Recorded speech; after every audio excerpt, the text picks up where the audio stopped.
Well, I must confess, this last day of the month, this last installment, it's going to be a double video. So this is the first of two that I'm uploading, and it's because it's just turned out being a bit chaotic. I missed a day. In my previous video, I explained what had happened, and in the video before that, I had watched a film which wasn't a horror film, which meant that I had to watch another film because I had committed myself to watching a horror film a day, taking a screenshot from that film and then drawing from that image. And that got sent a little bit off balance by me watching a film that turned out to not be a horror film. So this footage is from either yesterday or the day before. It may have been the day before actually, and doing odd jobs around the house, bits and pieces, things that needed to get done before I settled down to either watch a film or draw from said screenshot. So the first thing you saw was me cleaning bits of grass and moss off the roof. After that, I spent a long time editing a podcast and sitting outside in the rain. And now I'm going to offer up a bonus drawing at the start of this video because I missed a day. So in my view, if I can do something a little bit different and just a fun exercise, something which I recommend you try yourself because it's very unpredictable and you can do your own version. This version I'm going to do is different than the first time I did it, and I had every intention to do something very similar to the first time I did this exercise. So I get all of my coloured pens and a piece of cardboard. One which I usually use is a yogurt pot carton. Not carton, that would be the pot, isn't it? The cardboard cover packaging, I suppose, for the yogurts. I like using that because of the tone of grey, and it's a fairly good size to draw on. And then I just start laying down colour, and I try to separate the stronger colours, so the reds, from each other, so that if I have a red and a pink, I try to not put them together. Purple is far enough away that I can put some purple next to a red or a pink, and then blue will sit next to a red quite comfortably. But I try to make sure that if two blues are sat next to each other, then one is very light and one is quite dark, in order to make them have some contrast from each other. And that's the only thing that I would recommend trying yourself, is to consciously separate colours that are similar. Otherwise, you can do whatever you like, whatever shapes you like. Now, I've done a kind of explosion, which is 1 point perspective. So it's all emanating from the centre outwards in a spectrum. And I just tried to do a fairly even amount of colour for the majority of the drawing. And then when it came to doing the black marks on top, I just went really scribbly because I felt as though it's the variance in the mark which had interest. So you can just doodle scribbles on top and spend slightly more time on some more than others, and it will have interesting shapes and designs in there.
Now for my daily drawing, I have ended up drawing an image from a film called They Live.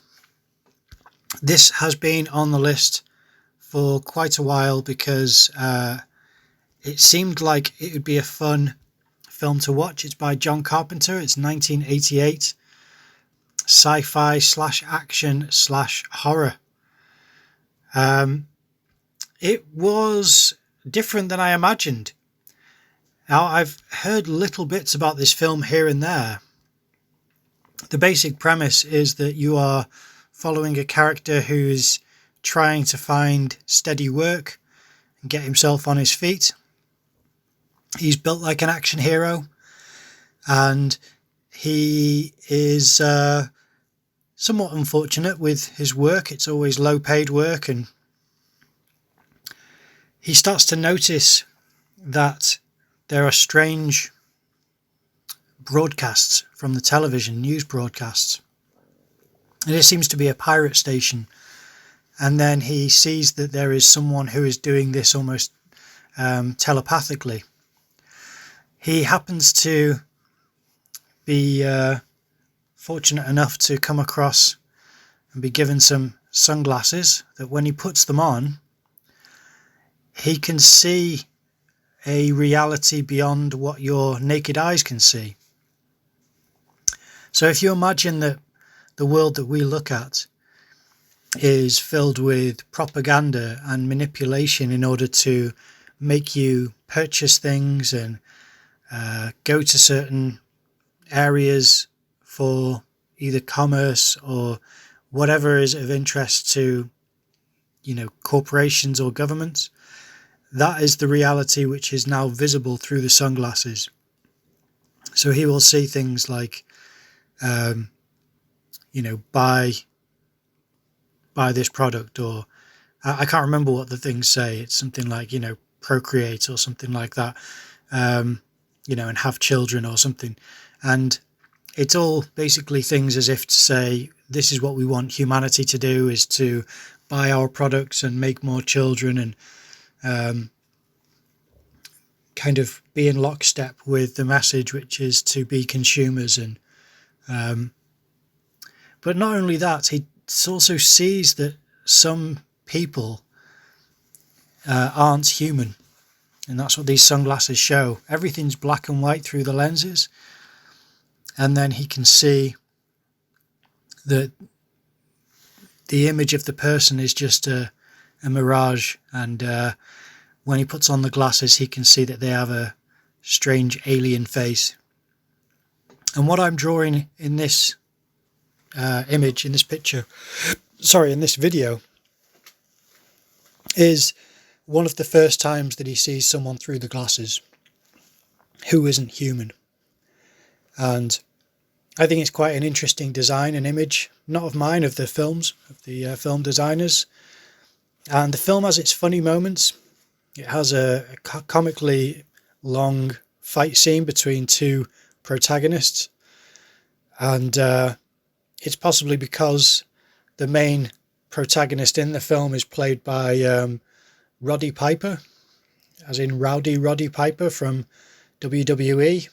When I was young, it was called WWF, and that's when I knew who Roddy Piper was. So watching this film was odd in that way. I haven't seen wrestling or people who do wrestling for a long, long time. It was strange. I don't really know what to say. I mean, I can see the horror elements in it, but I wouldn't necessarily say to people it's a horror film. But because it has this sci-fi horror aspect prominently in the film, that's why I felt this warrants it being a valid submission for the Inktober challenge for Halloween. Now, this is not the Halloween day upload. I know that this is being uploaded on Halloween, but I am doing my final drawing in the next video that will go up in several hours. I, at this point in time, haven't drawn the image. I know what film I'm watching, but I haven't even watched the film.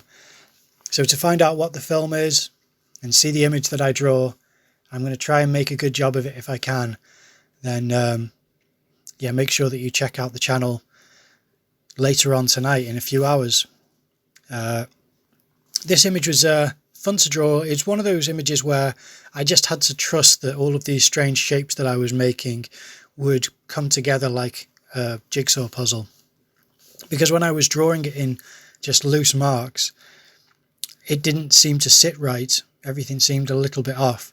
But as soon as you add in that really dark black in certain areas, it starts to just come together. And then the mid-tone unifies it all with a separation from the light areas that are just remaining white. So I quite appreciated the design of this alien character. There are lots of these. This isn't just one character that reappears in the film. This is just one of tons of people who you see who aren't human in the film They Live. But yeah, it's known for its messaging against capitalism and against being manipulated by corporations and governments, which is still something which is obviously discussed and debated to this day, and I think will be for a long time. And the film is, I don't know, it's quirky and it's strange in places where it could have done with not being strange. I'm not going to criticize it too heavily because I think making films is very difficult, but it was humorously strange in certain places, not strange as in a, unsatisfactory way, just in a way where I thought, oh, that's odd. I think it could have used not having that strangeness in it. But I have a lot of admiration for them making such an odd film anyway. I don't know how to explain it otherwise. I don't really want to spoil the film much because it's, I don't know, it's an experience watching it. So as much as this isn't necessarily a recommendation, if you happen to watch They Live, I can imagine that you will get some fun out of it, especially if it's where you're watching it with friends. And I don't know, some people have watch parties and have drinks whilst they're watching films, and this is maybe one of those films which would be more enjoyable with a few drinks. I'm just watching these as almost like a job at this point. I'm actually quite relieved to have it be the last day of the month. Not that it hasn't been a great education, but it has had its tricky moments. So there it is, done.